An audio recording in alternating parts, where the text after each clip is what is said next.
Welcome to the Virtual Center for the Study of the Constitution and Civic Responsibility, an ongoing inquiry into the origins and evolution of American government. The Executive Director of the Virtual Center is Dr. Bill O'Brien. He's also the host of this discussion. And here he is, Dr. Bill O'Brien.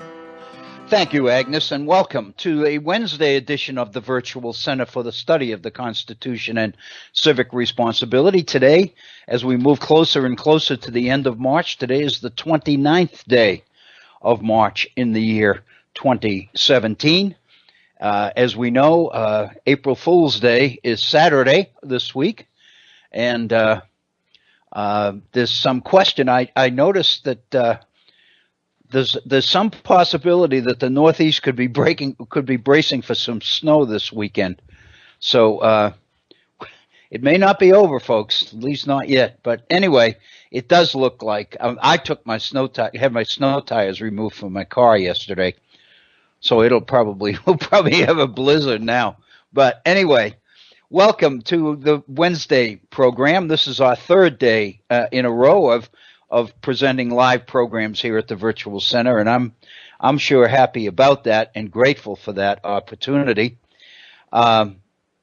We spent the last couple of days dealing with the fallout over the healthcare issue, and we'll make some concluding comments about that, I think, at the beginning of our program before we get into anything else.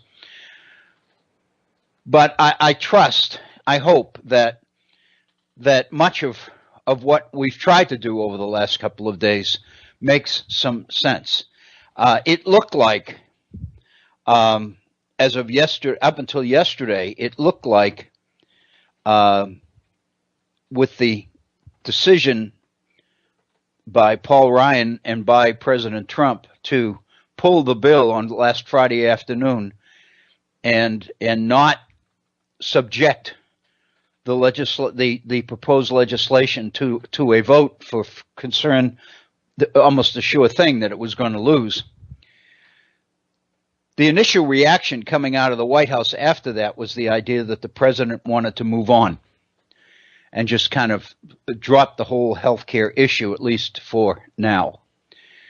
It's really kind of interesting because that was the position earlier in the week.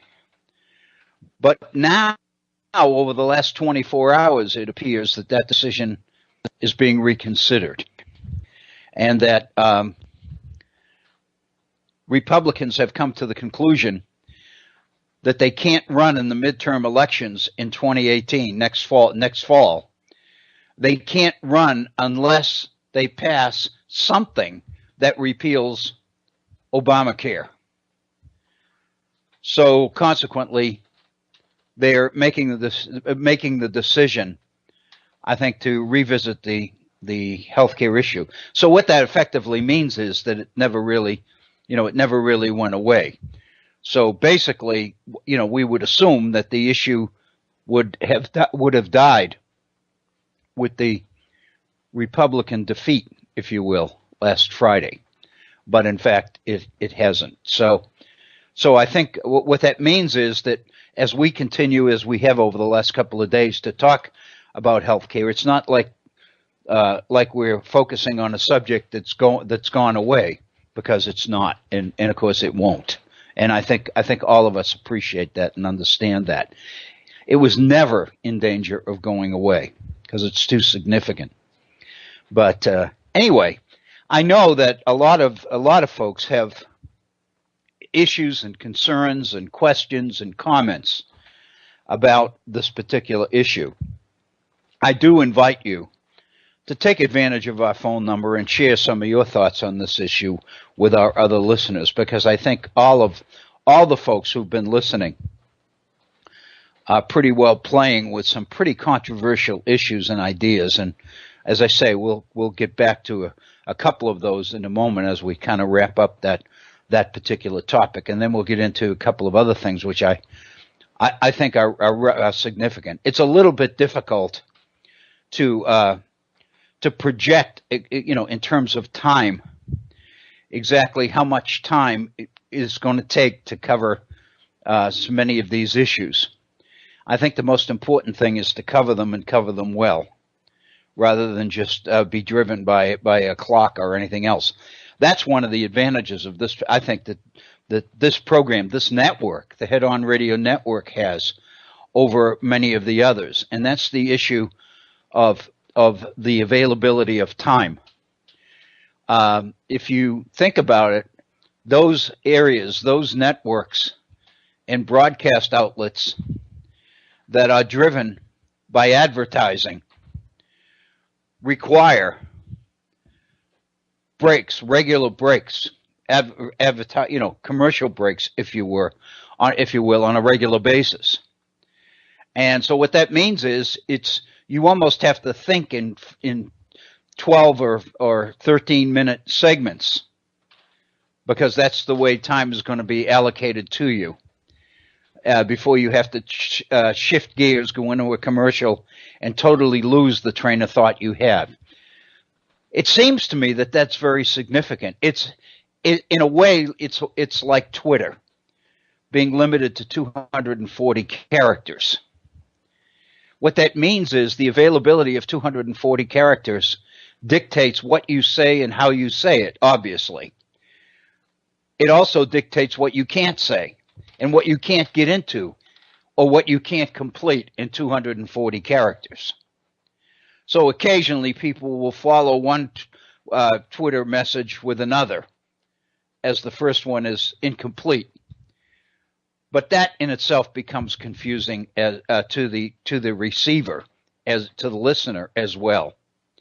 So I can remember, for example, and I'm sure many of you can relate to this, not too long ago, a few months ago, when Bob Kincaid was substituting for a week on an evening talk show on terrestrial radio.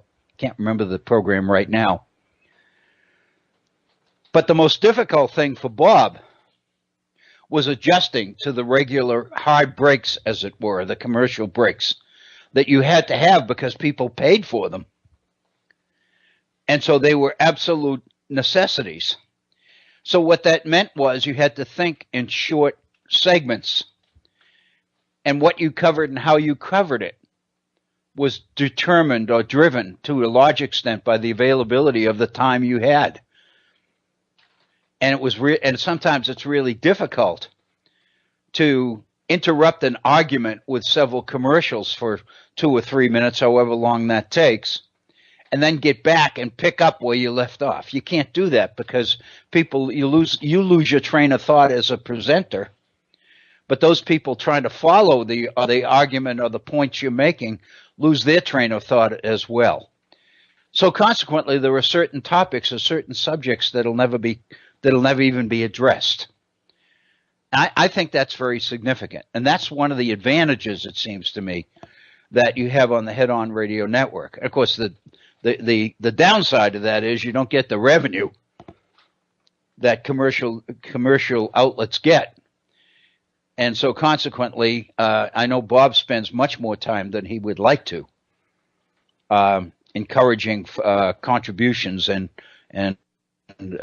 hawking for money, as it will, for contributions and donations and all the rest of it. Because unlike anything I've ever seen before, this is a network literally that the listeners to it keep on the air. So with that, I do encourage you to share your thoughts and your ideas and take advantage of the opportunities that the technology makes available to us. We do have a phone number. It's there expressly for the purpose of giving you, the listener, an opportunity to get on the air and share your thoughts and react to some of the things that have been said, that have been presented. The phone number is area code 304-663-4676. 304-663-HORN, HORN. If you'd like to share your thoughts with me directly in an email, one-on-one, I would be honored to receive such an email. I'll do the best I can to make sure that I acknowledge receipt of it. And if I can respond to what you say or what your comment is, if I can respond intelligently and add something to it, if I can, I'd be glad to do that, because that's really what we're about, is the interaction, the dialogue, the back and forth, and all of that. My email address is waobrien906 at gmail.com.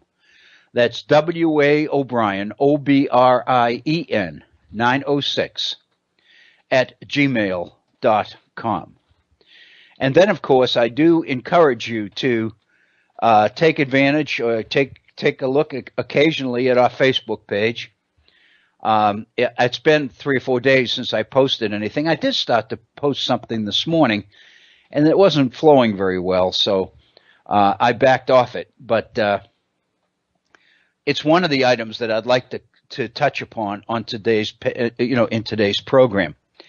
I thought that it would be a good idea to post something on Facebook about it, and then use that as the overall guide or theme for the presentation today. But it was one of those mornings where the posting wasn't flowing that well for me. So I thought, well, rather than taking a whole lot of time doing this, I'll just hold it and wait. Maybe if I get a chance later, it'll be smoother, or come together a little bit more effectively later than it did earlier today. But anyway, if you go to Facebook, to the homepage, in the search box at the top, just type in the Virtual Center for the Study of the Constitution, and you will be into our as I say, there are numbers there.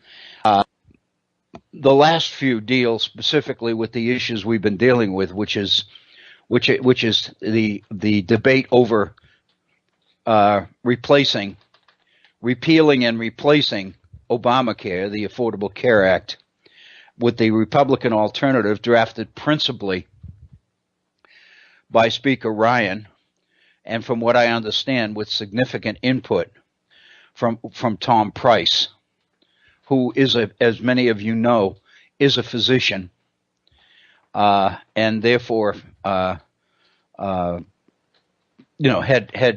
substantive things to contribute to the draft legislation that the Republicans put together as an alternative to Obamacare, the so-called American Health Care Act, which didn't pass because at the 11th hour it was pulled from the floor and denied a losing, what appeared to be a losing vote.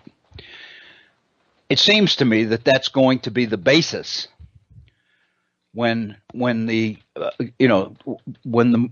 Republicans begin to move once more toward the issue of health care, of that issue. So consequently, I think what we're doing is well taken, because what we've said about the Republican alternative to Obamacare, I think is significant, because it's not going to be dramatically changed, I'm sure. There's going to be some changes in order to attract the votes of many of those people that refuse to support it this time, mainly the Freedom Caucus. And again, I think it's significant to note that one of the main examples of outreach to those conservative potential supporters in the Freedom Caucus was Donald Trump's willingness to delete from the bill the essential services required of insurance companies in writing healthcare policies, namely that the 10 major services, hospital, emergency room care, addiction care for addiction, maternity leave, all of these, maternity care and leave, all the things that really constitute a complete healthcare package. The Affordable Care Act required that insurance companies include coverage for these 10 essential services in every healthcare policy that they write. And that particular requirement was transferred by the Republicans into their replacement bill. Donald Trump, at the 11th hour, agreed to take that out of the bill in order to attract conservatives.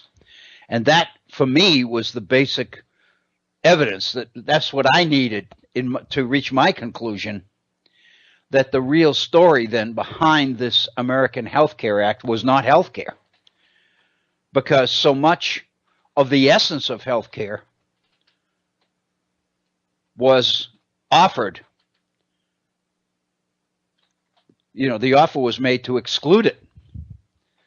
So consequently, that's what led me to believe that the real focus of the legislation lies elsewhere. And that's what we've been talking about more than anything, is the elsewhere. We talked about the tax cut issues and a number of other things. But yesterday, it seems to me the focus of yesterday's program was on the creation of a separate pool for the health care of the poor and the indigent, the disabled, and the elderly. The highest risk in, those who really constitute the highest risk in a healthcare policy.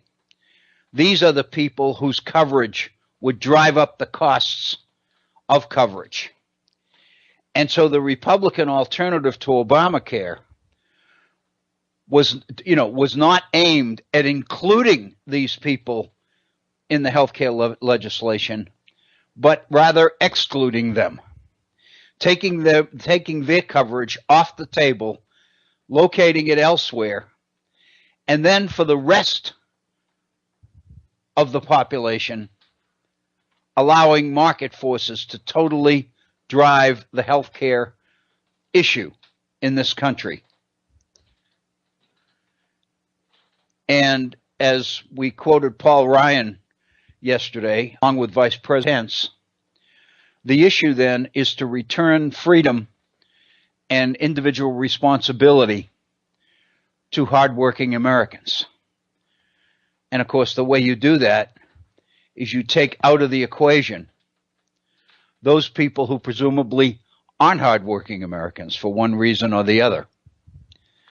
And that was the point that Senator Tom Cotton of Arkansas made when he talked about Medicaid being a welfare program, and that while nobody objects to welfare being made available to people who need it and don't have any alternative, for able-bodied people, they ought not to be on welfare, they ought to be working.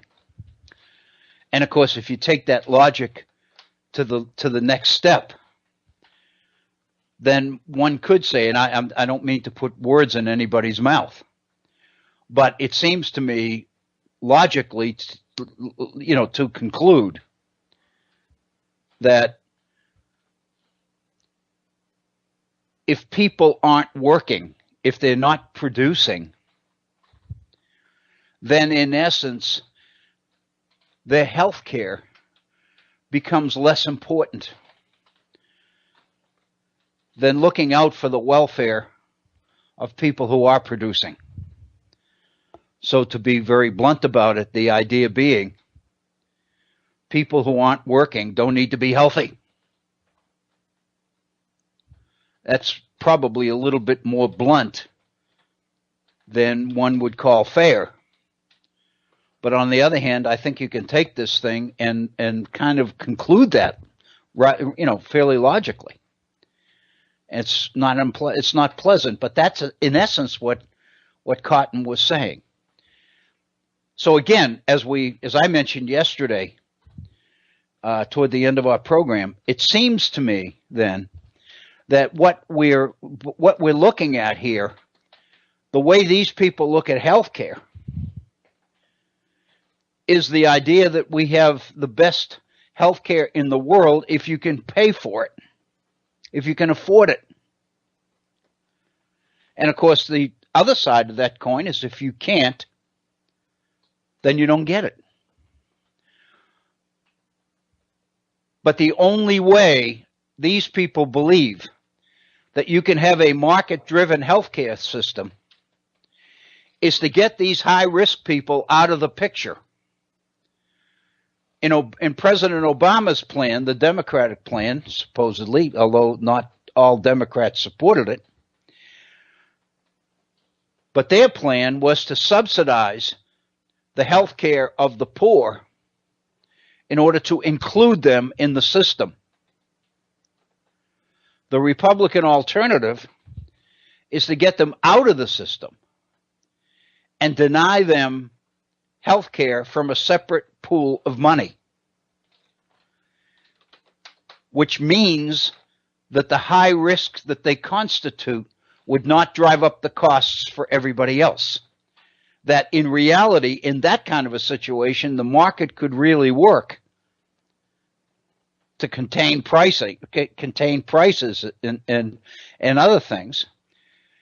And it would return freedom because people would have the opportunity to buy the coverages they need and not buy coverages that they didn't. It would give people the freedom and the opportunity to tailor their health care to their specific needs. It would control prices. And of course, what drove it more than anything else was the fact that the only people who would be involved in the process would be working people with the means to purchase what they needed. And that's, of course, was Paul Ryan's definition of freedom. The ability to buy what you want in order to fit the needs you've got. That's how he defines freedom. So freedom is linked to the possession of wealth.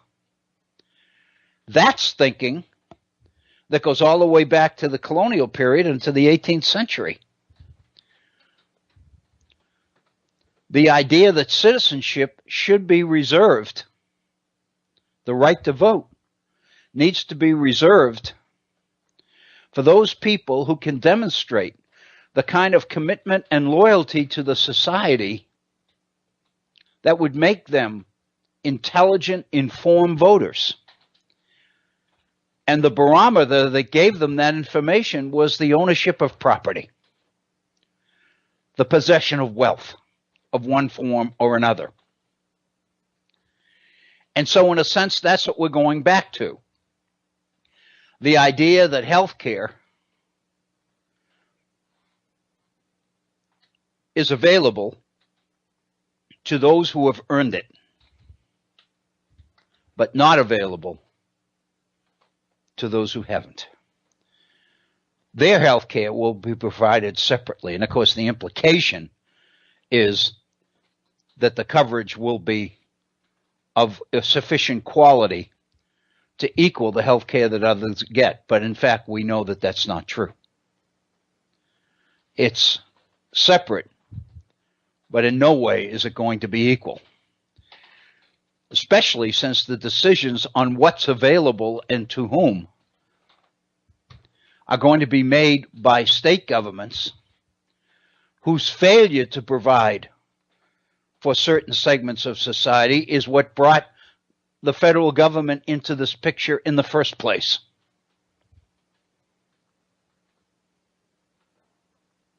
I think if you see some of the things that are going on in state legislatures now that so many of them have moved into under the control of Republicans. I know here in West Virginia we're looking at the same thing. We have a deficit. We're facing a deficit hole of some $500 million. And the governor is proposing significant increases in taxes along with cuts, budget cuts, in order to meet that demand and find a way to balance the budget, as it were, by making up that $500 million deficit. He's facing an obstacle from Republicans in the legislature. Their inclination is to find the whole $500 million into cuts, reducing the size and the cost, and therefore the visibility and the effectiveness of government in order, quote, to spur individual freedom. The less decisions that are made by government at any level, the more freedom and responsibility individual citizens have. So in a sense, what we're seeing at all levels, it seems to me, is evidence that as much as anything, these issues are ideological issues. They are issues based on philosophies, on how people look at government, how people look at the relationship between government and the citizens who live under it. And again, going back to the colonial period in the 18th century, the traditional idea that government's power and freedom, individual freedom, were inversely proportional to each other. As government's influence and power increased, the citizens' freedoms decreased. So the assumption is the way you increase freedom is to reduce the size and influence and power of government. And that seems to be the philosophy that's driving conservatives at all levels. I think it's important to understand that.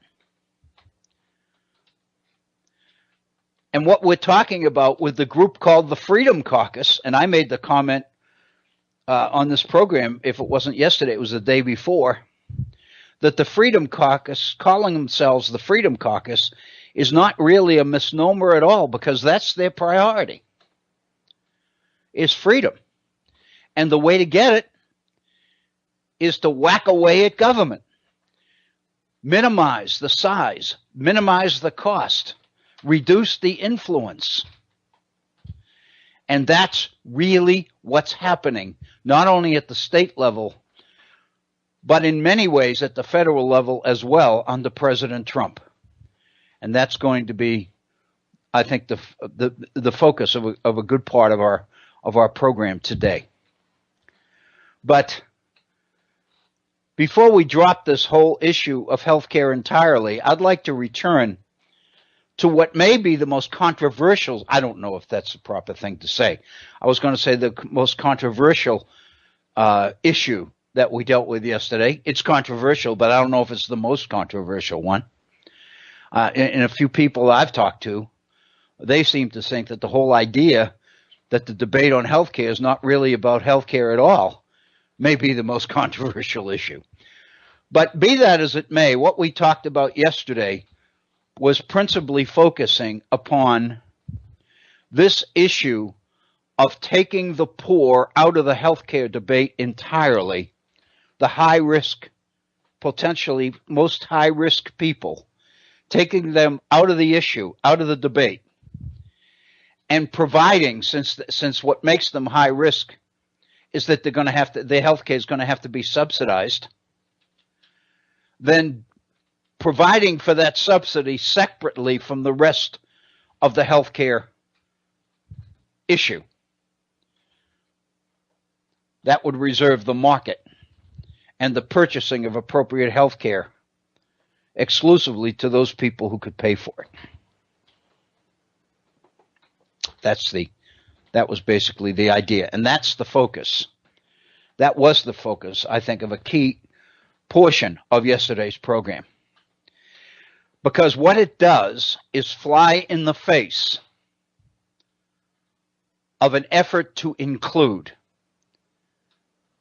in building a community and building a nation, a strong community-based nation. Obamacare, the Obama Democratic approach to providing health care, was finding a way to include everybody in it. And the only way to do that and cover these high-risk people was to require that those who could pay subsidize the care for those who don't. The Republican plan is directly opposed, is directly opposite to that. By taking these people out of the picture, so to speak, in healthcare, then what you are doing is operating from a perspective of exclusion rather than inclusion. And that's where we were spending the bulk of the time toward the end of the program yesterday, is on the ramifications, the implications of what an exclusionary policy would be like. And we were looking principally at Hannah Arendt's writings on totalitarianism. She focused principally on the rise of totalitarianism in the 1930s, principally under Hitler and Stalin. And she talked specifically about the ingredients or the factors that contributed to the emergence and strength of totalitarian regimes. They all seem to have certain things in common, she felt. And that's what we were focusing on, because many of the things that she focused on in the 1930s are issues that are occurring right now within America under the new Trump administration. The efforts to exclude immigrants, to exclude Muslims, to exclude refugees, to not participate in the idea of a world community, to not participate in policies and programs built upon the idea that all people are human people, all people are children of God, and therefore all people are entitled to be treated as such. And that those nations of the world who aren't experiencing war and internal bloodshed need to be willing to provide for refugees who are fleeing from that kind of horrendous violence. And so the nations of the world have been inclined to open their borders, if you will, and accept these refugees. But not us. Not now. President Trump was elected. The strength of his campaign was based on his determination to fix what's wrong with America. And the way to fix it is to exclude those who don't belong, those who don't fit, those who look different than we do, who speak differently than we do, who worship God differently than we do.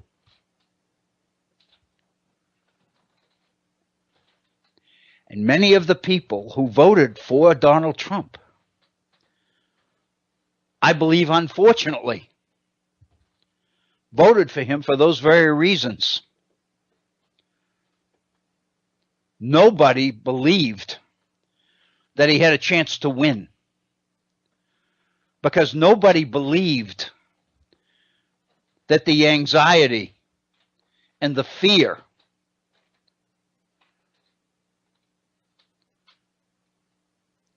that the threat of change produces in people, nobody believed it was as strong as it turned out to be. Nobody believed that that kind of mentality had a chance to elect a president, but it did. I think Great Britain is dealing with much the same issues, many of the same issues. Coming to grips with the Brexit decision. You may have been aware yesterday that Prime Minister Theresa May crafted a letter to the Commissioner of the European Commission, the European Union, announcing Britain's intention over the next 2 years to go through the process of leaving the Union in order to follow the dictates of the election results, where the majority of those who voted to take Great Britain out of the European Union. And that letter was delivered yesterday. Actually, today, I think. I think the 29th was the day that this was scheduled to begin, which is today, because Britain, Britain is 6 hours ahead of our Eastern time zone, so many of the things that were on this morning are happening in the middle of the day in Great Britain. So I'm not really sure it was either yesterday or today. But the issue of Brexit and the ramifications and the difficulties that Great Britain is looking at trying to adjust to that are getting a lot of attention, because that process has been launched. The process of leaving the European Union has begun for Great Britain, and it's creating many of the same kinds of anxieties that the United States has been undergoing in trying to adjust to the presidency of someone whose approach to the office is totally different than anything any of us have ever seen before.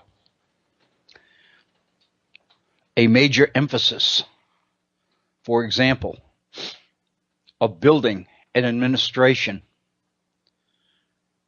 after previous elections was to build the size and competence of the State Department in order to conduct international affairs, conduct relationships with other nations. We're not doing that. Rex Tillerson was appointed and confirmed as secretary, as cabinet secretary of state. But none of the other appointments under him have been made. So in a sense, Tillerson visited China, is scheduled to visit Turkey, I believe, tomorrow. But he's conducting American foreign policy all by himself.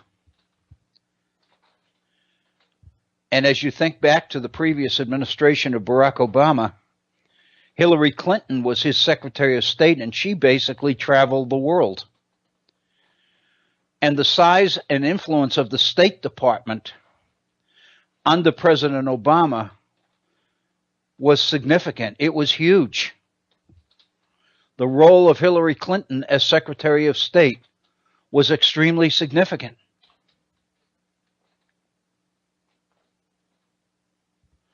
So, what a change. And of course, after her, John Kerry.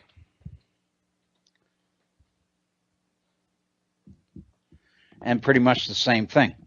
Kerry was everywhere. Basically, this current administration, with the exception of the president himself, doesn't seem to have found time as yet to deal substantively with international affairs. The few things that we have done, the few speeches that he has given, and the few actions that he has taken in the area of international affairs have been the focus of a tremendous discussion and debate, alienating Mexico with the wall, for example, alienating Australia because of its decision to take refugees, alienating China by threatening the suspension of the One China policy, alienating nations in the Middle East over the president's apparent support for Netanyahu's policies in the Middle East.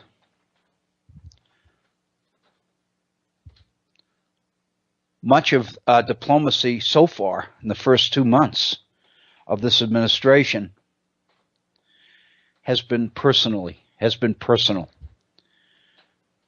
It's been driven by one man, and been, for most significantly, been acted upon only by that same one person. And the role of Rex Tillerson has pretty much been insignificant so far, to the point that some people, some pundits, some media outlets are beginning to question why Tillerson remains there. Tillerson, if you remember, was head of ExxonMobil, one of the largest and most influential corporations in the world.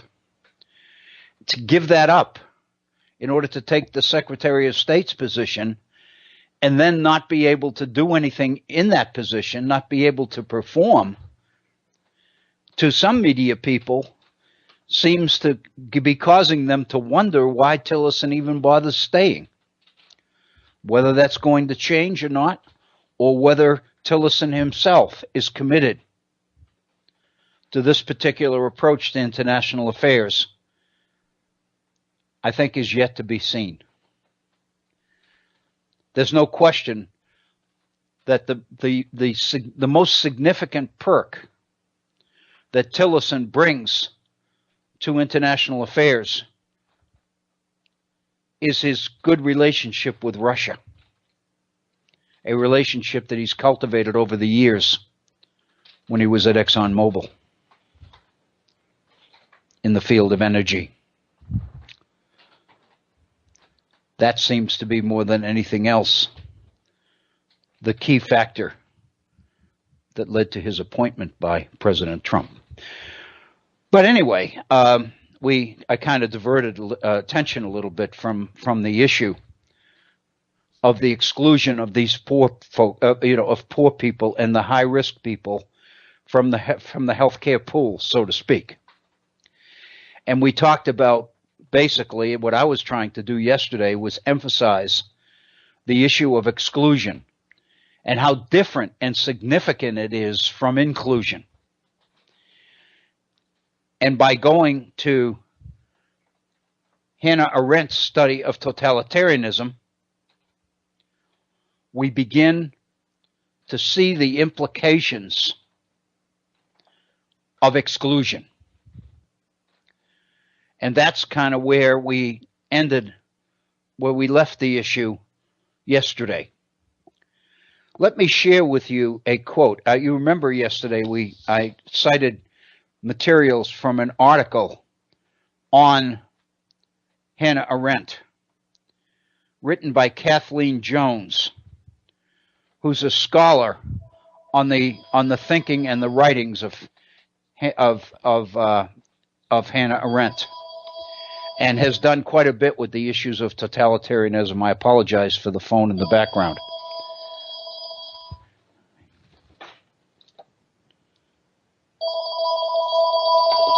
It's obviously a cold call. It says out of area, which means you don't answer it. Anyway, one of the things that Jones writes about Hannah Arendt, let me read this paragraph. Arendt worried that totalitarian solutions could outlive the demise of past totalitarian regimes. She urged her readers to recognize that leaders' manipulation of fears of refugees, combined with social isolation, loneliness, rapid technological change, and economic anxieties, could provide ripe conditions for the acceptance of an us against them ideology. These then could result in ethically compromised consequences. Obviously, Kathleen Jones, the author of this study, she's a research scholar who has devoted much of her professional life to the study and the ideas, the ideologies of Hannah Arendt. Obviously, there's an awful lot of what's going on right now in that paragraph. Leaders' manipulation of fears of refugees, combined with social isolation, loneliness, rapid technological change, and economic anxiety, could provide ripe conditions for the acceptance of an us against them ideology. Clearly, that's what we've got, is an us against them ideology going on right now. There's absolutely no question of that. And the exclusion of refugees is part of it. They are stateless, and I think Hannah Arendt talked about this in her writings. By definition, refugees in the 1930s were stateless people. They were people without a home. They were people who didn't belong. They were people that were bounced from here, there, and everywhere. They were people who were isolated. People who weren't connected to anybody else. Consequently, they felt helpless, frightened, desperate.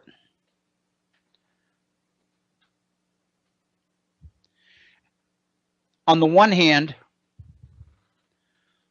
they would be willing to follow whoever promised them stability and security. Many of the people that voted for Donald Trump, political scientists and scholars, are now beginning to conclude these are the kinds of people who supported Donald Trump for many of the same reasons: economic anxiety, loss of jobs, inability to find another job, not having skills, inadequate education, a sense of hopelessness, a sense of dependency. All of that breeds, according to Hannah Arendt, totalitarian solutions. Somebody who promises to fix it. Only I can fix it. Only we can fix it. I will appoint the kind of people around me who agree with me on how best to fix it. And thus we have the rationale for many of the cabinet appointments that we've seen in this administration. Let me be more specific here.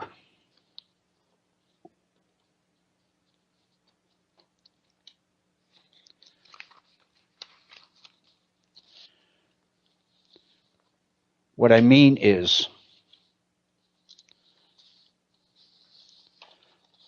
let's quote Hannah Arendt. This is from her Origins of Totalitarianism, and it deals with this picture of this idea of segregating refugees. This is a quote. The state, she says, inherited as its supreme function the protection of all inhabitants in its territory, no matter what their nationality, and was supposed to act as a supreme legal institution. The tragedy of the nation state was that the people's rising national consciousness interfered with these functions. In the name of the will of the people, the state was forced to recognize only nationals, to grant full civil and political rights only to those who belonged to the national community by right of origin and fact of birth. This meant that the state was partly transformed from an instrument of law into an instrument of the nation, unquote. That paragraph is critically important for all of us to spend time dwelling upon. That paragraph is the reason I wanted to return to this particular subject on today's program, so that we could devote sufficient time to the full implications of that paragraph. What she is saying here, what she is doing, is distinguishing between the state, the responsibilities of the state government, and the changes in those responsibilities that came with the rise of independent nation states. The tendency of nation states to value the nation, the nationalities which comprise the bulk of the population,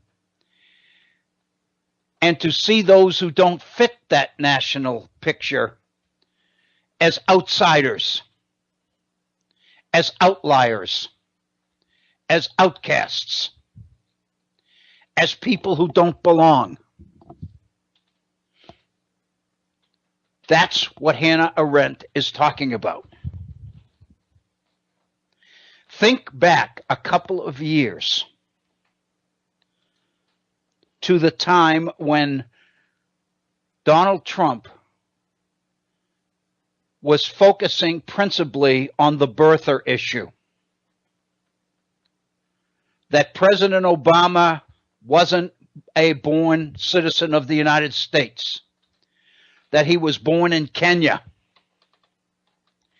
and as such, he had no right to be president of the United States, because the Constitution says that only natural citizens born here can run for president.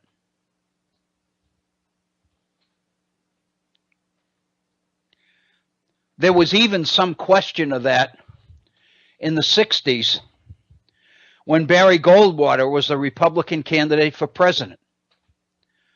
A number of people questioned the legitimacy of Barry Goldwater's candidacy for president because he was born and raised in Arizona before Arizona became a state. And so technically speaking, he wasn't a born American. Some people actually believe that.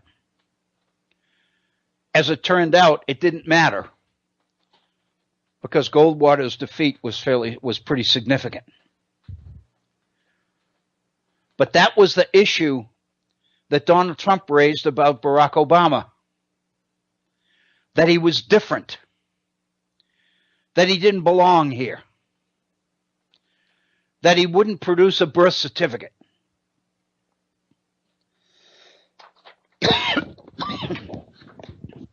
In a sense, he wouldn't prove his citizenship.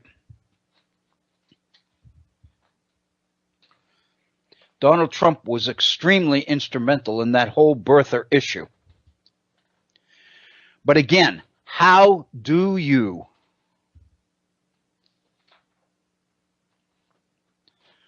reduce the influence of other people? You do it by isolating them, by separating them, by making the case that they don't fit, that they don't belong here. They don't dress like we do. They don't look like we do. They don't talk like we do. They don't believe the things we believe. They don't worship the same God we do. And on and on and on. And what you're doing, in a sense, is creating an us versus them mentality.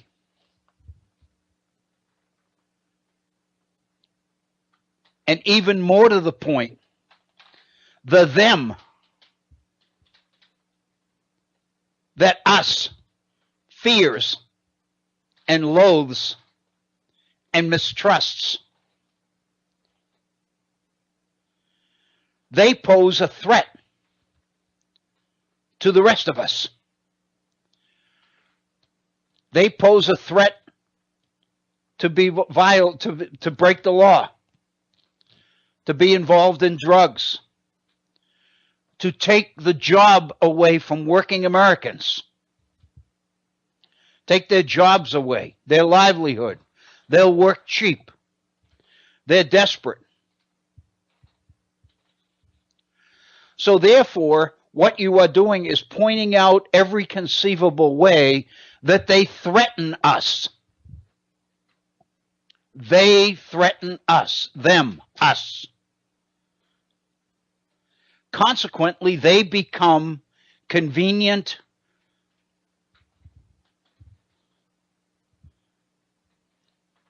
straw men, if you will. They become convenient excuses for the kinds of policies and the kinds of actions we must take in order to contain and control them.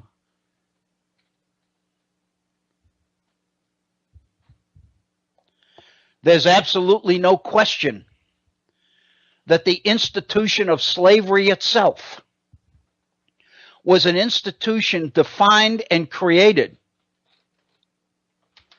in order to control people who were different from us, people that didn't belong here, people that couldn't be included, that couldn't be absorbed, because the fact that they were a different race meant that they would always stand out. They couldn't blend with the rest of the population. So therefore, we had to have an institution designed especially for them.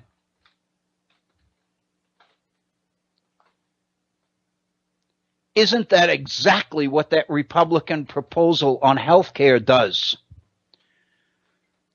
It excludes them, the high-risk people,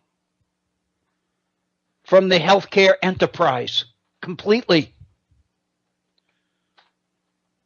We have our own provisions for them. They don't belong, they don't fit, they're separate, they're outliers, they're different than us. And therefore they ought to be and can be and should be treated differently than the rest of us. Because since they are different than we are, and since they can't be included with us, because in their case they would drive up the cost of health care so high that we can't even have a meaningful health care program in this country. So therefore, the fact that they are different, that they're outliers, means that their interests are different than ours. And by definition, since they aren't with us, they're potentially against us. Therefore, we have to make provisions to protect ourselves from them.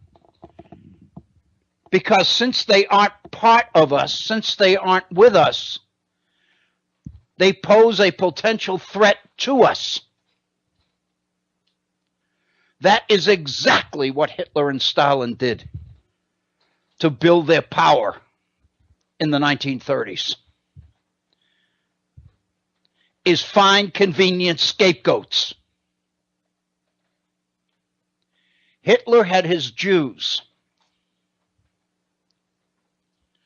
Republican lawmakers have their poor.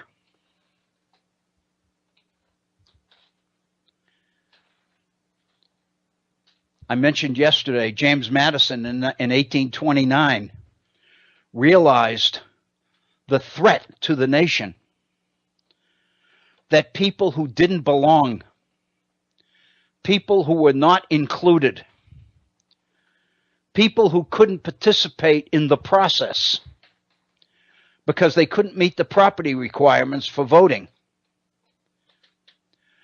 were always threatened to become enemies to our system because they weren't part of it. Madison's solution is we've got to find a way to bring them in, to include them. That's what Obamacare did in health care. The Republican approach is different. It is one of exclusion. Back to the quote by Hannah Arendt. what she points out is that the state, which means government, inherited as its supreme function the protection of all its inhabitants within its territory, no matter what their nationality. If they lived under the control or, within the parameters that the state controlled, then government, the state, had a responsibility to care for them, to include them. Consequently, the state was supposed to act as a supreme legal institution. No matter what nationality you were, if you lived within that state, it was abiding by the same laws as everybody else that held people together, that made you a citizen, that made you feel that you were part of the whole. You were part of the community, as it were, the national community or the state community, as it were. Government's laws become a form of unity to hold people of different nationalities or different religions together so that they can all live together under the same rules, under the same laws. That, according to Hannah Arendt, is a principle. The supreme function of the state is to build a nation in such a way that everybody in it feels part of it. The tragedy of the nation state in the 1930s, the tragedy of the nation state was that it focused on people's nationality. It focused on an us versus them. The only people that belonged. Created a rising sense of national consciousness. And this interfered with the supreme function of the state. Because since these people were different, they needed to be treated differently. They need to be regulated and controlled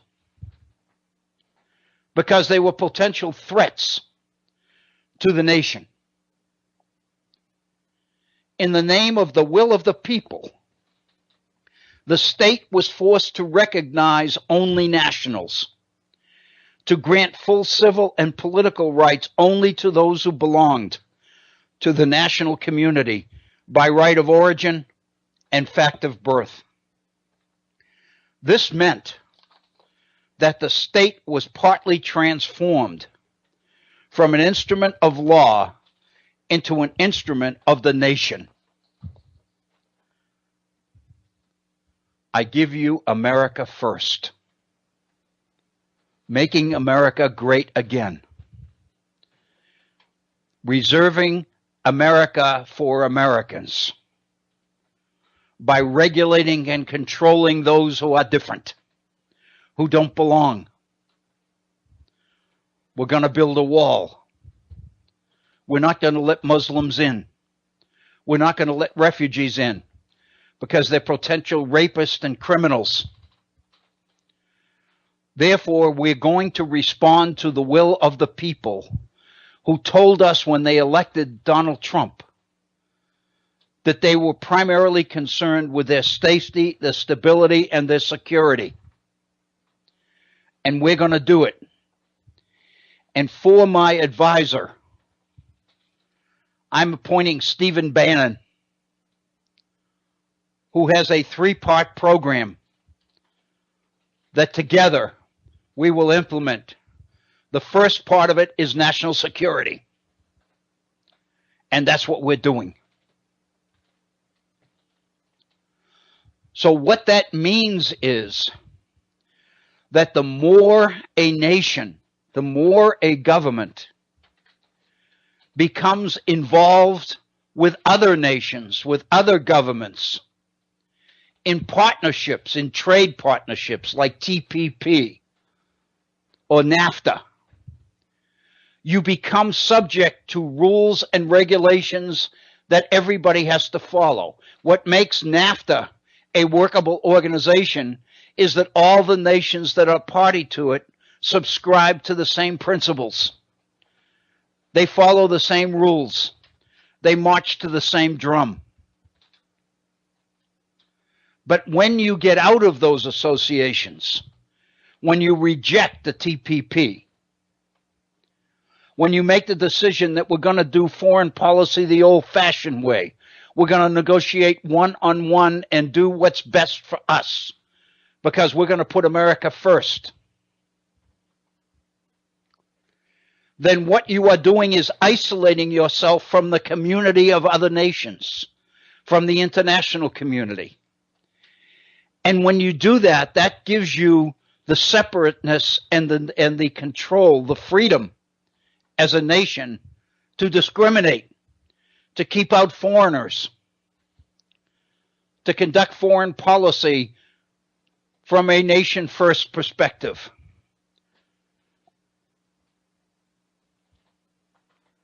Think of the similarities between then and now. All of this taken from, I was stuck for the word I couldn't think of. I was going to say excluded from. All of this located within the debate over healthcare in this country. There's so much more going on. And it's important that we appreciate it. I've gone over, in fact, I've gone about 6 minutes over in our first hour. We're at 7 minutes after the hour. So we are going to pause and take a 5-minute break, and then we'll come back and get into some other issues. If you do have thoughts about the healthcare issue or about some of the other issues related to it that we included, obviously now would be the time to share those before we go into something else. So if you'd like to call when we come out of our break, it would be a perfect time for you to raise the issues or the questions or the comments that you would like to introduce. Again, our phone number, 304-663-HORN, H-O-R-N. You're listening to the Virtual Center for the Study of the Constitution and Civic Responsibility. We're going to take a 5-minute break, a brief break, then we'll be right back. So please stay with us. Our break will be short, but I think it's necessary for all of us. Thank you. Thank you, Agnes. Excuse me. And welcome to our second hour here on this Wednesday program. This is our final hour of the week, actually, in our broadcasts here at the Virtual Center. So the next time we'll be together will be the first of next week, next Monday. And we'll be into April then. It'll be the third day of April next Monday. So, I kind of think that's important.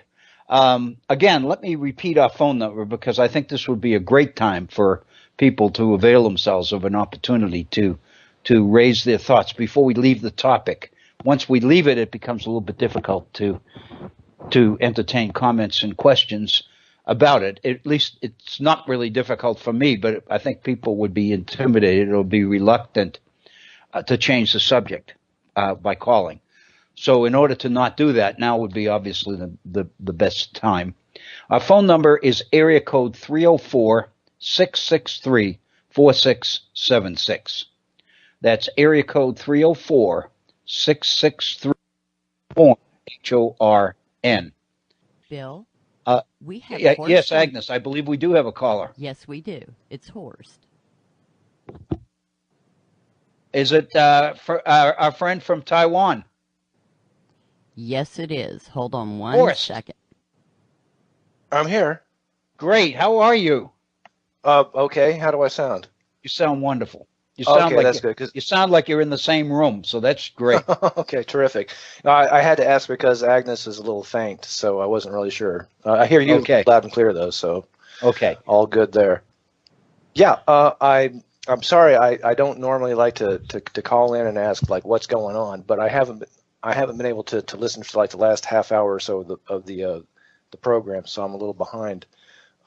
Basically, I just wanted to call in and touch base with you because I'm about to leave for my annual vacation to the southernmost point of Taiwan tomorrow morning, bright and early. And I felt like we haven't actually spoken, I think, since the inauguration. So it's been a while. Oh, okay. Is what I was thinking. So I just wanted to catch up with you because you opened up the program talking about the healthcare. I guess you can call it like the debacle, the Republicans' attempt to pass the AHCA, and right. And I just wanted to kind of add to something that you obliquely, kind of referenced, that the idea that this whole last week I've been gritting my teeth, whenever I run across commentary from people more or less of our political persuasion, like gloating or rejoicing in the fact that the AHCA, the Obamacare repeal went down in flames, and so everything is good to go. And I wish I felt so sanguine about it, but I just don't. I don't either. I don't either. And go ahead. And I was just going to say, and then you mentioned that there's news that they're going to try to redouble their efforts and pass something, which is exactly what I would expect, especially given I just the gloating, from our side, from the decent people, more or less, that Trump has been major defeated and Paul Ryan's been humiliated, and when you do that with people like that, you're really. I don't want to come across as like the typical hand-wringing liberal, like, can't we all just get along? Because we can't, and I understand that. But at the same time, there's no reason to provoke a reaction when these are people that really cannot handle having their egos bruised. Right. And I could have done without a lot of the stuff that I saw over the past week that way. I do agree with you. And one of the things that I think I may have mentioned it yesterday, but I meant to. But if I didn't, then that you've given me an opportunity to do it now. But this being the most appropriate time to seize the offensive and push hard on healthcare from the more progressive. I mean, this is the time to push one single payer healthcare. The one thing, and I don't know, I don't think I've ever mentioned this before, but if you think about it, it makes some sense. People used to kind of laugh at Republicans who were passing the House over the last several years, was passing legislation to repeal Obamacare that didn't have a chance of passing because it would never get through the Senate, and even if it did, President Obama would have vetoed it. And so everybody thought that they were just obsessing over this idea of repealing Obamacare. But in essence, what they ended up getting out of that was the initiative, the focus. In other words, they drew attention and created the expectation that the only way that our healthcare was going to be improved would be if they did it. And so what we've got now, right at this moment, is the reality that healthcare is on the top of everybody's list.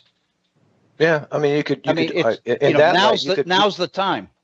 Yeah, you could actually approach their previous attempts at repeal as like fire drills or something like that. Like, when the time comes, this is how we're going to do it. So right. And what they did is the whole issue of healthcare became associated with them.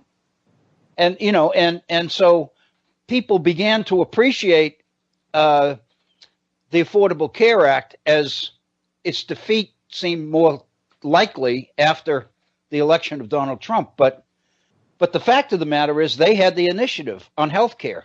Now the initiative is there for the taking. I don't think we can afford to let them get it back. Look, when this attempt comes up with not even 60 days, passing in since the inauguration, they got a long time to get their ducks in a row. They're going to do it. I mean, the idea that we can celebrate because it went down in flames, and so therefore Donald Trump is going to retreat to the White House or Mar-a-Lago or where actually it is that he goes to, like, in defeat, and just accept it that way. I mean, like, that's just so politically naive. I don't even understand. I agree with you. And I think people point to his comment last Friday that he'd like to work with Democrats. And so now they're saying, oh, now he's going to come to us and he's going to basically work with us on what we want. No, he's not. Well, yeah, right. Because of course that's he's always demonstrated. He's going to make you work with what he wants. Right. Yeah. No, he's got to be the guy in charge. He's got to be the alpha, and that's basically it. Remember the debates discussions we were having about the Republican Party and during the campaign, and whether Trump was going to give in to the mainstream Republican Party, or he was going to demand that the Republican Party and Paul Ryan submit to him. And I think we've seen how that's going. Well, as far as that goes, whatever happens this way or that way, I think, Donald Trump really only cares about how he is, what he thinks his public perception is. As long as people think that he's in charge of the policy and he's the guy in charge, he really, I think he would much rather prefer to delegate all that stuff out to anybody who's up for the job. Yeah. But he's the guy that talks about the ratings and the polls, and he's constantly on Twitter, and it's very clear to anybody that has a scrap of sense that he doesn't actually care about the nuts and bolts of the job itself, and he really doesn't care about policy. No, he is going to say anything. He just cares about his image, and and that's why I say it's really dangerous. I mean, if you have an agenda or a set of policies that you support, then the last thing you want to do is to publicly humiliate him for losing in the face of that. I mean, it'd be a wonderful opportunity to pull some reverse psychology, and he's so predictable. I think that would actually work. What if we got together and said, you couldn't even pass single payer of medical care or something like that. I mean, that has a much better chance of leading to something positive than what we're doing right now. Exactly. And I really think that people's attention is on the issue now, and this would be the time to push it. And actually, in the past, he has supported the idea of single payer. Sure. So he's supported everything on all sides of every issue at some point in time. He doesn't really care. You're right. His priorities are quite easy to pinpoint and define, and he's the one that's obsessed with the numbers of people at his inauguration and the size of the crowds at his rallies and all. I mean, that's what gets him. Now, of course, I think I kind of thought where you were going, and because I do think you're right on that gives the mainstream Republican Party tremendous opportunity to do things behind closed doors or behind the curtain, so to speak, because he's basically providing cover for them. And I mean, yesterday, just as an example, Tuesday, the House passed two things clearly on a party vote. I mean, it was the Republicans who passed it. And one of them is to take away all the restrictions on burning of fossil fuels. And it's the beginning. It's laying the groundwork for legislation. Clearly, is what he's doing is taking off many of the Obama regulations that acted as the power for the EPA. And if you remember yesterday, he went to the EPA and signed some of these executive orders there, undoing many of these regulations. So in a sense, they're moving. The other thing that they did yesterday was take away people's privacy rights from internet providers. Saw that, yeah. Yeah, and so in other words, under cover of what everybody's talking about, they're getting things done. And they're not, and most of the time, nobody's even noticing it. I think that's very so. Then they raise the question: is he really in control, or does he even want to be? I mean, he just wants to be popular. I really don't think he cares. And to be honest with you, I mean, even if he put his signature on something, I'd like environmental standards or gas mileage standards or whatever it is, I don't really think that he even pays attention to the sometimes even the basics. No, I really don't. And what really bothers me is like a lot of his image is wrapped up in a group of people whose sole motivation appear to be just to make liberals angry and upset. And those are the people that he is trying to please. And so we're going to remove all environmental regulations for the burning of fossil fuels and for mining and for clean water and for clean air because that makes liberals cry. That's essentially what this comes down to. And and it's like having the country led in essentially by 4-year-olds. Mm-hmm. Mm-hmm. And the again, other, and of course, the other thing is I was going to say is foreign policy.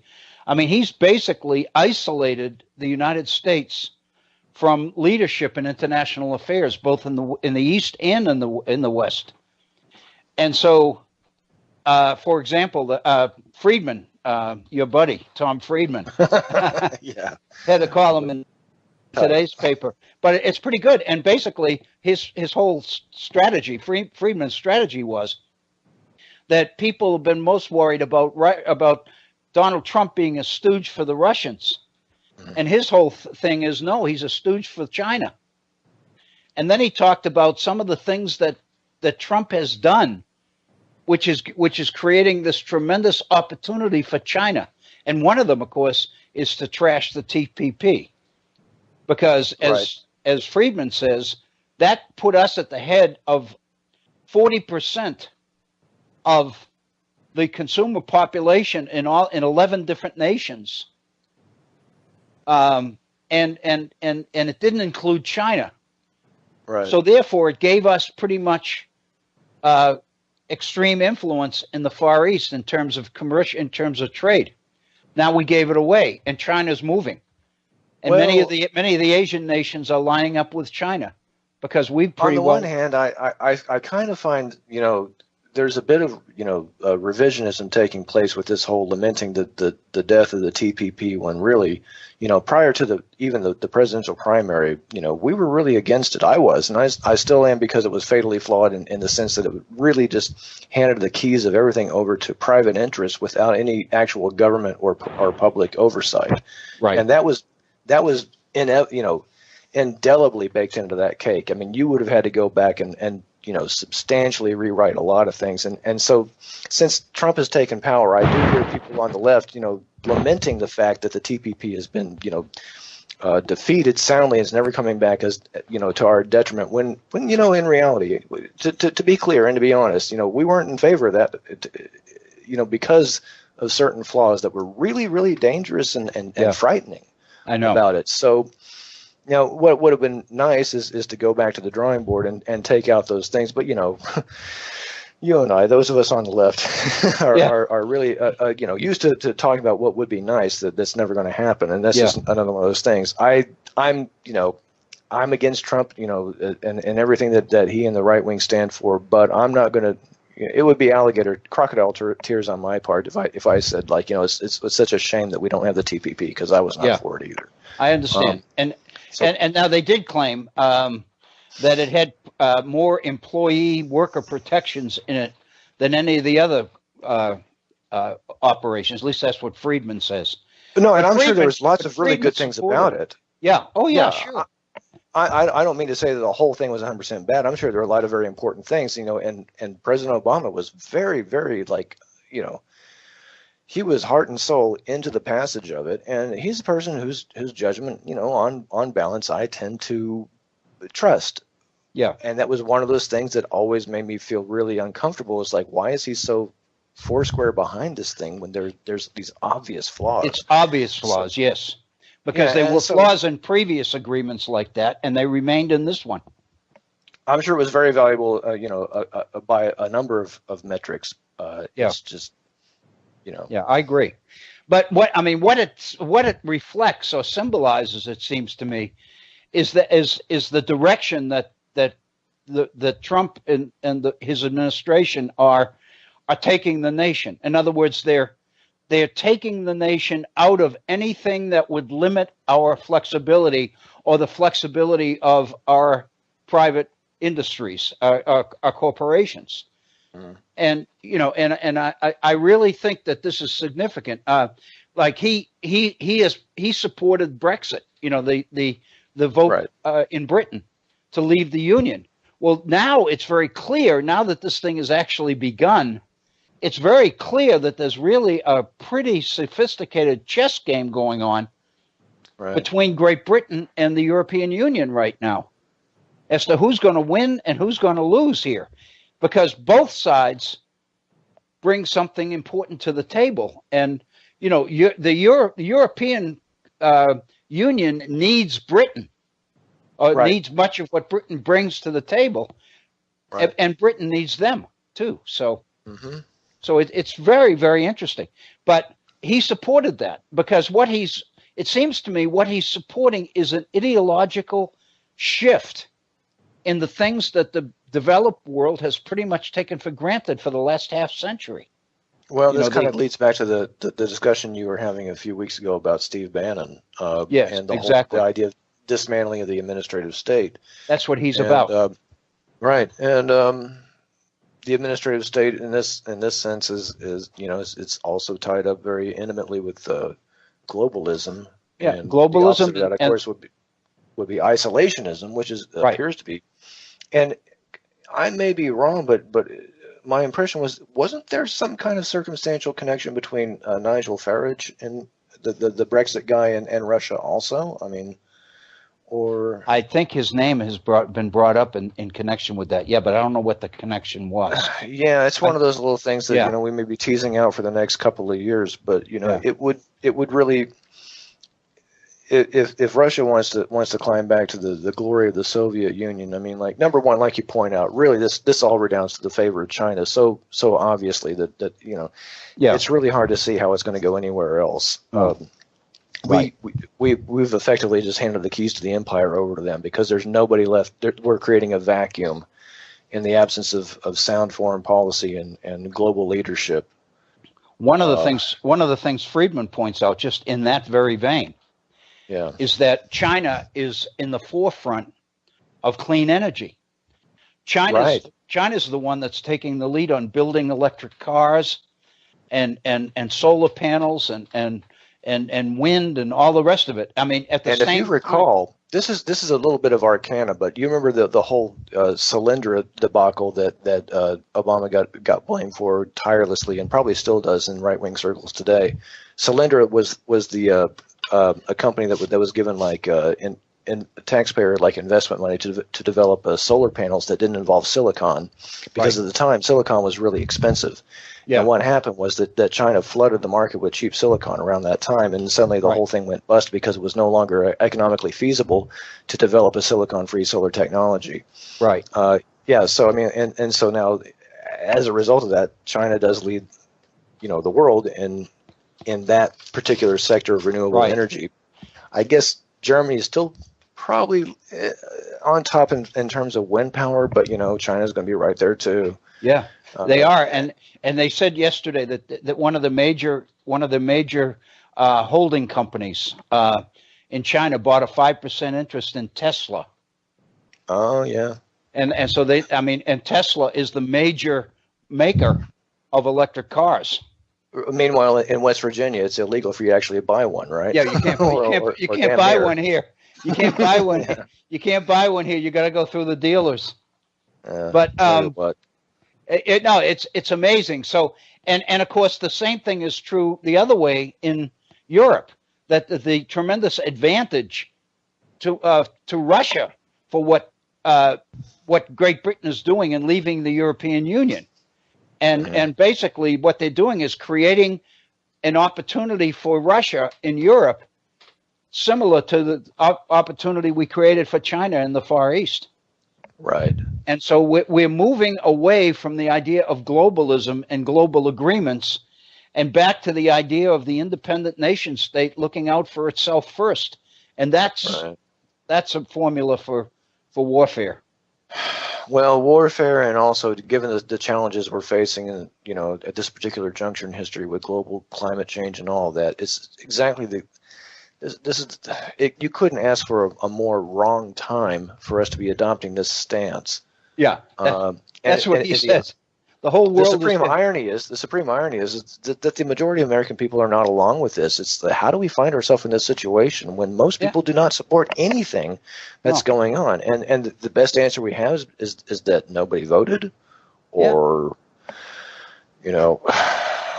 And I think this is one of my little theories that I will carry on until I'm disproven, which means probably never, because you can't prove it, as a hypothetical. But I maintain that a lot of potential Clinton voters didn't show up at the polls because they just simply assumed there was no way on earth that a Donald Trump could actually win the Electoral College, And they thought, you know what, I got other stuff to do than stand in line for 4 hours to vote.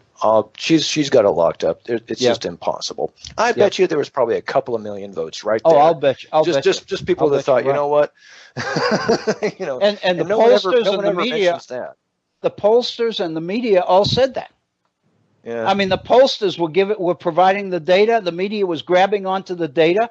And they were reinforcing the idea that people didn't need to bother to vote because this was a slam dunk. There's no possible way she could lose. If it had been Ted Cruz, maybe that might have motivated more voters to go out to the polls. Possibly, I don't know. But Donald Trump, I mean, good Lord, I mean that's like voting. There's just it's so ludicrous. It's still ludicrous. We've been living with this reality for a couple of months now, and it still doesn't even pass the smell test. There's no way to make this make sense. No. So sure. No. And the irony is that, of course, now the media is focusing on the number of people that voted for Trump and now are becoming really afraid that they did something really stupid. Or confronting the reality of the fact that they did something really stupid. But because and I thought it was really interesting yesterday when he signed the order eliminating a lot of the EPA regulations, that he had a whole group of coal executives and miners behind him. Well, he signed that. And so that's the point that Friedman makes today. The whole world is moving towards clean energy, even China, and we're going back to coal and oil. I mean, tell me, explain, tell me, are we out of our minds or what? Well, enough of us are that we got what we got. He said that, if one of Friedman's points, I think, which is a good one, is that there are actually more jobs in clean energy than all the coal jobs put together. Oh, well, yeah. I mean, even during the Obama administration, clean energy was employing a lot of people that for some reason nobody ever found out about because nobody was talking about it. Right. It wasn't like a big, massive thing, but the numbers were trending in the right direction. And there was actually, quite a bit of progress, ground gained at that time. Yeah. Just over the last 4, 5, 6 years, I suppose. But, kiss that goodbye, at least for the next year or two. And they were saying even in California, there were more people in clean energy employed in California than the entire coal industry. Right. Well, yeah, the coal industry. Bob has pointed this out hundreds of times. Since the advent of and the dominance of mountaintop removal, you don't need that many people to do that. You don't need. I mean, it eliminates jobs. I mean, you just blow the mountains off, blow off the mountains and take the coal. Yeah. Oh my God. And so we're heading in the other, and all the regulations are being taken off. It's just amazing. And I really do believe that a lot of it is the fact that he's become pretty much enmeshed in this ideological perspective of Bannon. I really think Bannon's influence is significant. Yeah, it's pretty. It's frightening. I guess this guy is an ideologue, and I mean, you don't want that guy making decisions, for God's sake. Well, no, and particularly, I mean, when you look at the people that he idolizes, Lenin. Yeah, for instance, and the thing about Lenin that people that I think gets overlooked, he wasn't advocating just a socialist or a communist kind of a thing. He was at great pains to point out that when Marx and Engels did their manifesto, that there was an idea that the socialist state, the workers-run state, was going to be like an inevitability. Like things would trend in that direction, and it would be a natural course of events would take us in that direction. And Lenin stepped up and says, "You know what? That's not true. You know, there's nothing in Marx and Engels that said that we have to wait for something to happen organically. We can force it, and we can not force only it. that." Not only that, but it's absolutely required if you do a close reading of them, that violence is required to bring this about, and that to me is what's so creepy about a guy like Bannon, who's, you know, I'll give him his due. You know, he's in his professional life, he's managed to make more money than I ever did.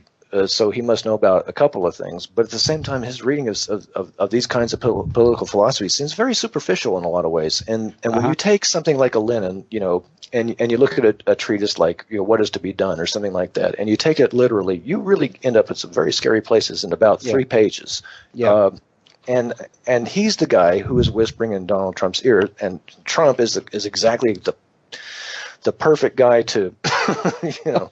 Yeah, because he didn't want to be bothered with the details. Right. He just wants to be given the direction and say, you know, and what Bannon is saying, this stuff is going to happen anyway, so let's start the process. Let's help it along. And you're right, it's a violent process. It is. Well, in the Leninist conception of things, violence is absolutely required. You know, it's a step that can't be skipped. And when you marry that to the fourth turning stuff, you know, I have that book. I started reading it a few years ago. I never got all the way through it, but I mean, like, you're really looking at a mess. Yeah, we're looking at it. Well, it's pretty clear. It's obvious to all of us. We are really, you know, we totally redefined the concept of the race to the bottom in the last year and a half. I mean, like, I used to think it meant something back in the Bush years, but now it's on steroids, and I don't even know where it's all headed. I don't either, right. and it frightens me. I mean, and that's what bothered me yesterday. I mean, these things that the Republicans in the House are passing, because he'll sign them all. I mean, you know, sure. And if it makes it out of the House, if the Republicans have got their signature on it, he's going to.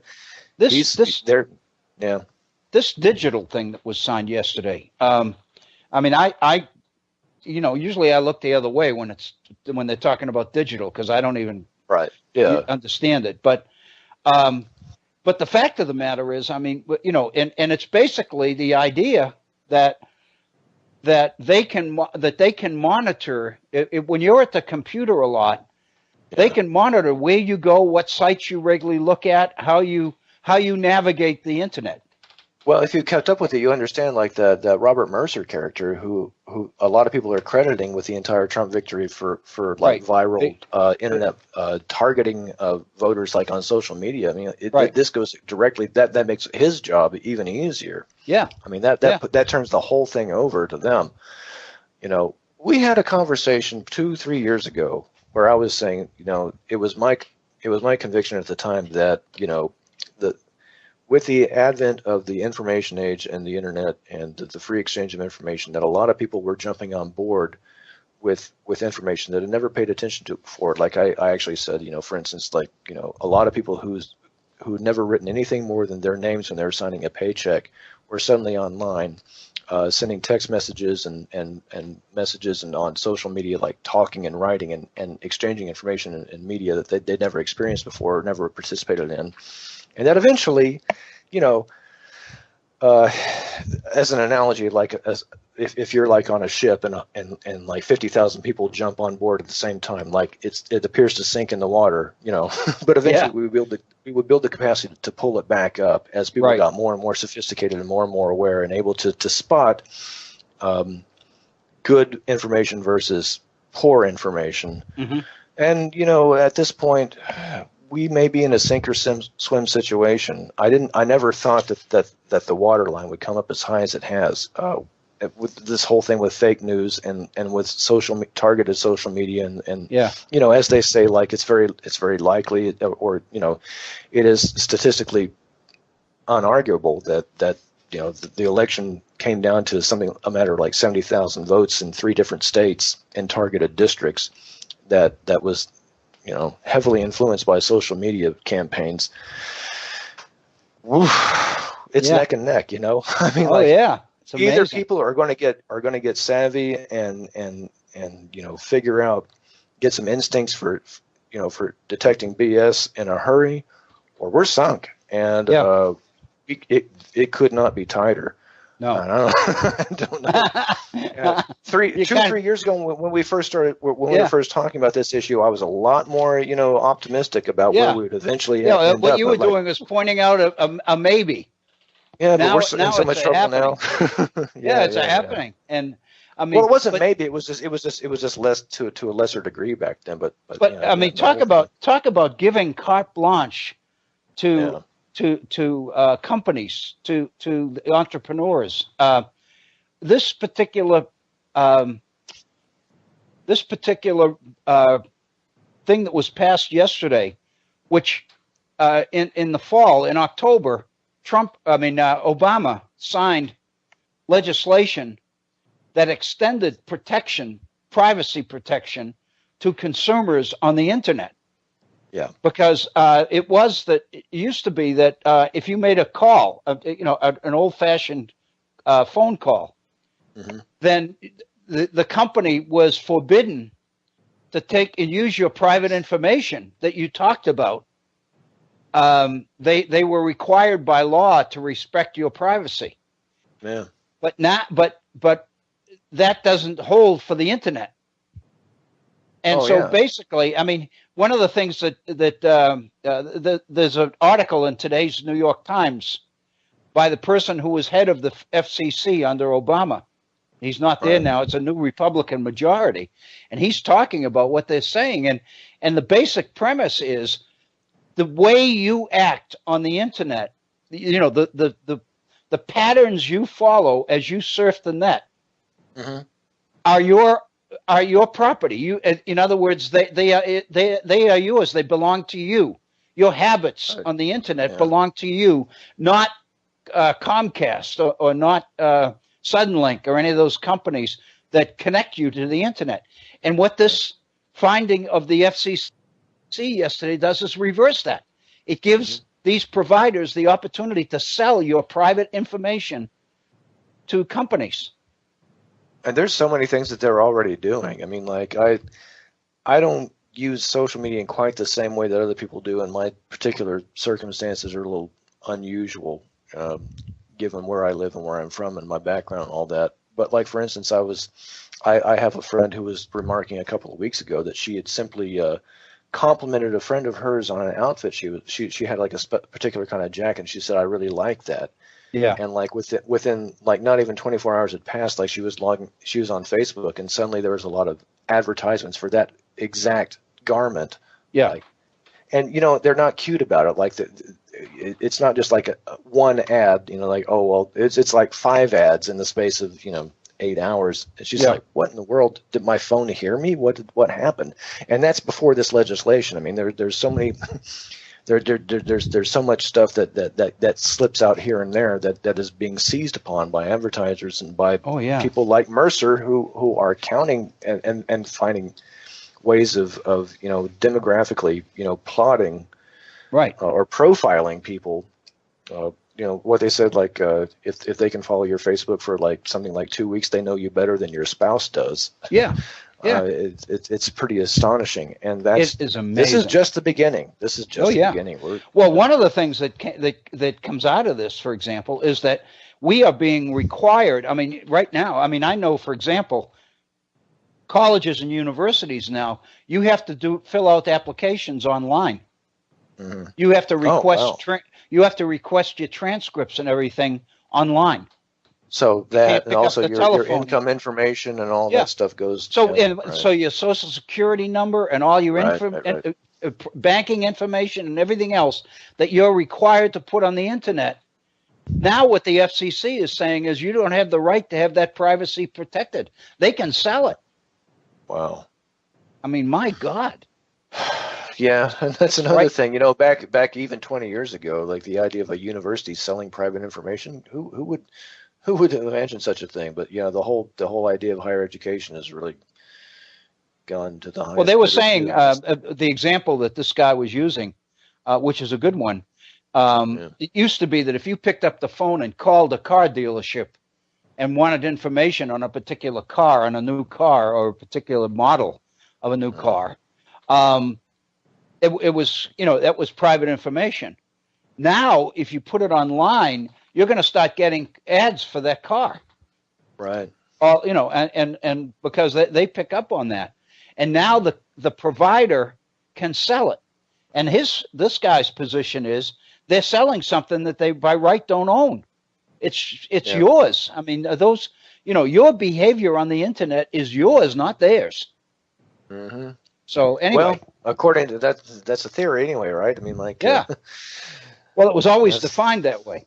I mean, that's what he says. That's how I think of it. That's how you think of it. But he said Republicans and Democrats all used to agree on that, but now it's I mean, he's signing executive orders right and left, and this is the new Republican majority on the FCC that overturned this protection that Obama just provided in October.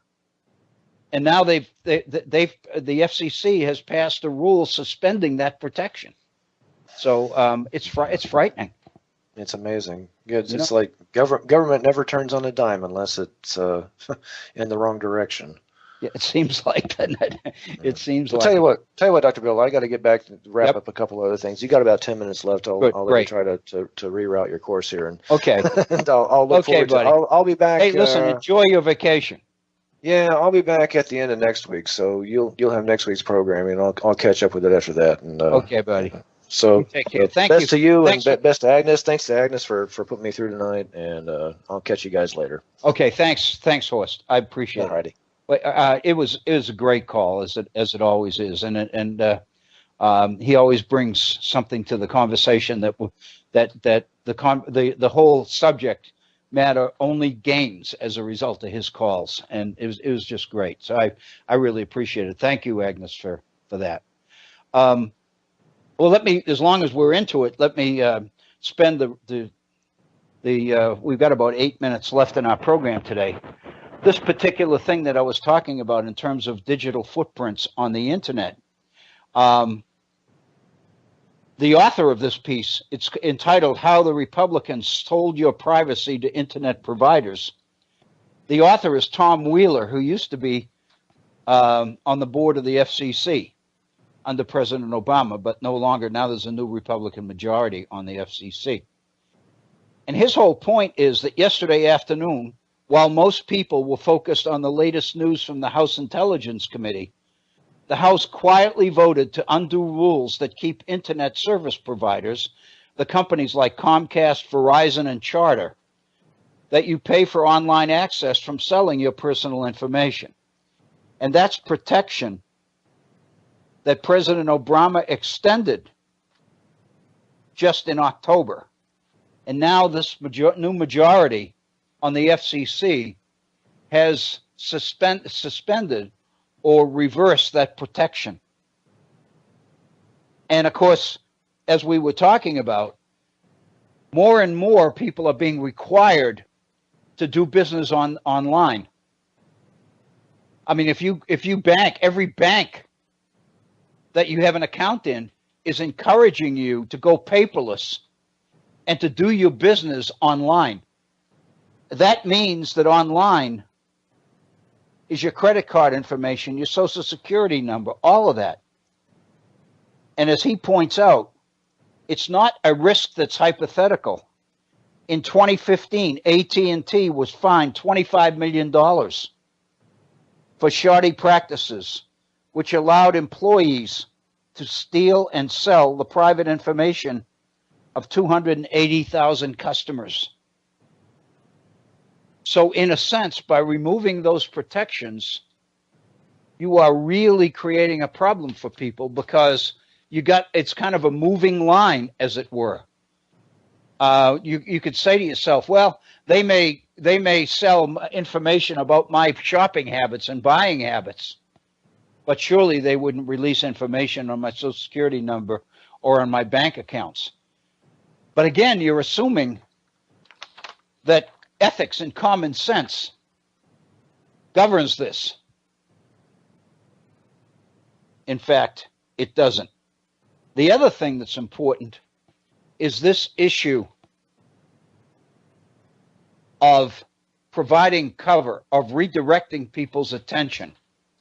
So much attention is being paid to the role that Russia played in last year's election and the ability of these intelligence committees in both the Senate and the House to fairly and accurately pursue information on the role that Russia played and who was involved. There's been so much attention to that it's diverting attention and enabling things like this to be passed with nobody even noticing. And these are major, major decisions. And they're based on principles which I think all of us need to be aware of. For example, on this one about your digital footprints, as it were, on the use of the internet. The basic premise here is that there's no such thing as a right to privacy. Well, the fact of the matter is there is. And the courts have so decided that. The whole idea of Roe v. Wade is based on the idea of the existence of a right to privacy.